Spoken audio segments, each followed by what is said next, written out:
आज सप्तमी तिथि है। आज से माता रानी का प्रथम डोली निकला है। ये 9 दिन तक डोली निकलेगा। तो ये 9 दिन तक जो है 9 देवियों का पूजा होगा। एक नवरात्र पर्व चलता है ये भी। इस दिन हम लोग को पूजा प्रक्रिया जो है इसके बारे में कोई किसी को जानकारी नहीं होता।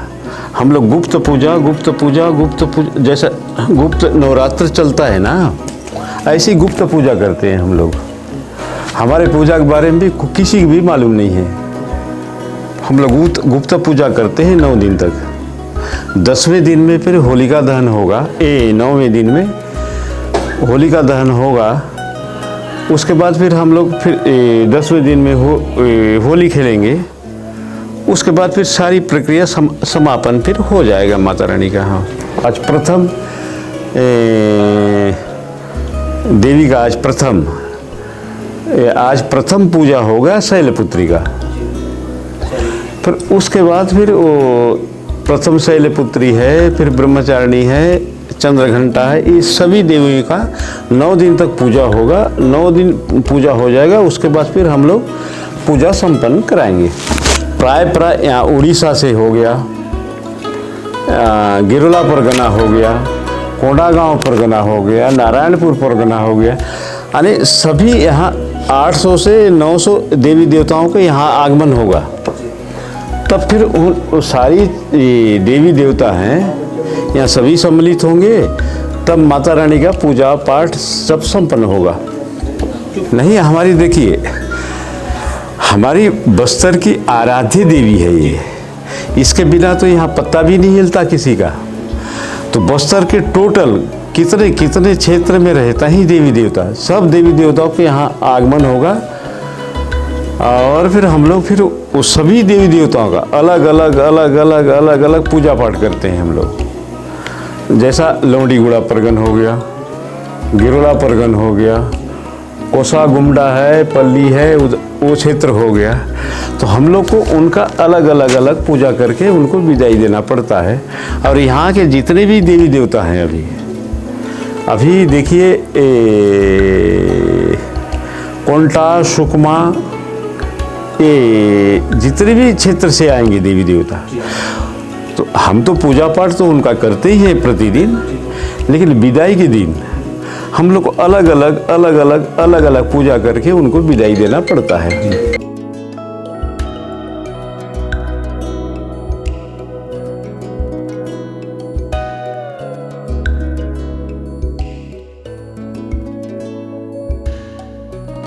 आज शैलपुत्री है, कल ब्रह्मचारिणी है। तो कल ब्रह्मचारिणी देवी का पूजा होगा और डोली निकलेगा यहाँ से। तो उन्हीं देवी का ही हम लोग उन स्वरूप को देखिए, हम लोग उस स्वरूप को हम ध्यान करते हैं, उसका पूजा करते हैं। फिर वो डोली फिर उस दिन में उसको रख दे। वहाँ आप लोग देखिए, वहाँ एक चंदन का प्रतिमा बनता है ऐसा। उसी देवी की हम लोग नमन कर, ये दशहरा के लिए है और हमारा ये फागुन के लिए है।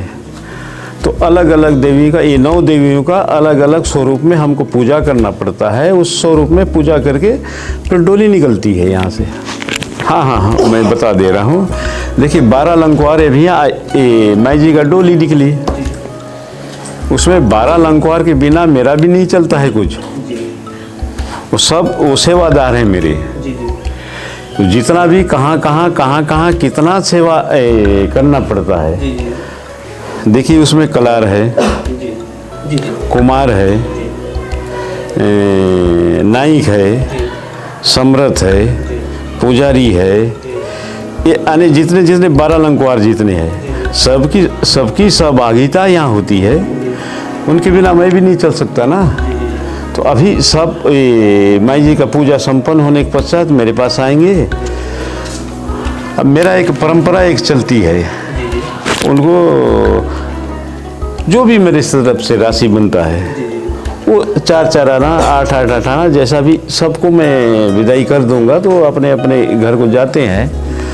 ये प्रतिदिन चलता है। अब जितने भी 12 लंकुआर हैं वो मेरा बिना भी नहीं चल सकते हो, अब उनके बिना भी मैं भी नहीं चल सकता। मैं अभी जिस 21 में हमको तो कोरोना के कारण हम देवी देवताओं को बीच में ही विदा करना पड़ा। इस वर्ष ऐसा नहीं होगा कुछ। हम देवी देवताओं को पूरे 10 दिन रखेंगे, उसके पश्चात ही उनका विदाई करेंगे हम। पिछले वर्ष तो ऐसा हो गया। अब प्रशासन है और कोई लोग और भी हैं, तो ऐसा परिस्थिति आया है, तो इस परिस्थिति को देखते हुए आपको कुछ करना पड़ेगा बोले हो। तब हम बीच में 6 दिन 7 दिन में हमको विदाई देना पड़ा उन देवी देवताओं का। लेकिन इस वर्ष कुछ भी नहीं होगा, विधिवत होगा। हाँ, विधिवत होगा। और प्राय सभी देवी देवता 800 से 900 देवी देवता आएंगे। मैं हर मंदिरों को घंटा है, शंख है, ये है। पिछले साल मैं गया था वहाँ पुरी, वहाँ से 1000 शंख लाया, तब विदाई में उनको से दे दिया था। इस साल क्या कर रहा हूँ, एक पेटी दे दूँगा इतना बड़ा। उसमें माता रानी का जितने भी श्रृंगार का सामान है उसमें डालोगे और लेके आओगे। तो मैं 800 पेटी मंगाया हूँ अभी, तो 800 पेटी आ जाएगा। तो हर देवी को हम, देवी हो देवता हो, उनको हम विदाई स्वरूप उनको देंगे।